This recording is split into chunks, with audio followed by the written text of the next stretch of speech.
I dashur mik, faleminderit shumë. I dashur Edi, Kryeministri Rama, pra, faleminderit ju, faleminderit Shqipërisë që na keni pritur sot. Jo thjesht në këtë vend të bukur tuajin, por në një vend që beson tek Europa dhe që vazhdon të punojë për të ardhmen e vet në Europë. Të dashur miq, faleminderit të gjithëve për mbështetjen tuaj. E vlerësoj shumë faktin që ne e kuptojmë njësoj situatën që kjo luftë, pra lufta e Rusisë kundër Ukrainës duhet të përfundojë sa më shpejt që të jetë mundur dhe në një mënyrë të drejtë. Ukraina ka nevojë për paqe dhe paqja në Europë varet nga fakti nëse ne Ukraina do ta marrë atë.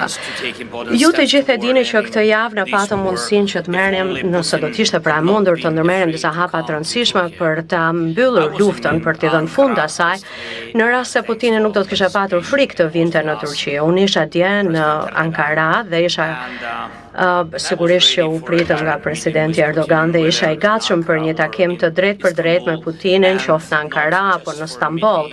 Dhe jo thjesht për një takim, por në fakt për të mundur për të zgjidhur të gjitha çështjet e rëndësishme. Por ai nuk ra dakord për asgjë, pra Putini nuk ra dakord për asgjë dhe shihej qartë që delegacioni rus që erdhi në Stamboll ishte një niveli shumë të ulët dhe askush nga ata që ishin anëtar të delegacionit nuk mund të merrnin vendime në Rusi. Pra, megjithatë, u dërgova një ekip në Stamboll i cili udhëhiqej nga ministri i mbrojtjes së Ukrainës.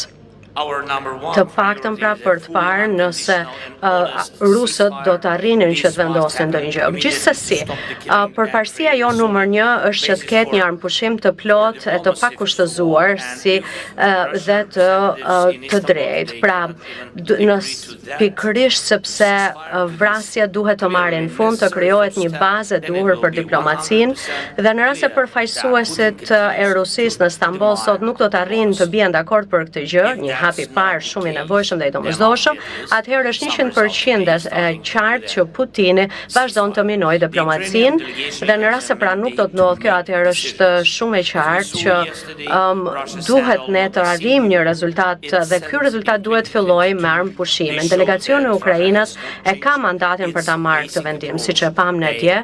Rusia në fakt ka dërguar të njëjtët njerëz që dërgoi në 2022 dhe tregoi që asgjë nuk ka ndryshuar, kanë bërë shumë deklarata, kanë bërë shumë kërcënime, por nuk zgjedhin asgjë. Dhe po bëjnë gjithçka të mundur që takimin e Stambollit ta kthejnë në një proces bosh të zbrazët dhe të inskenuar ashtu si dhe ato që janë organizuar në 2022. Nuk jemi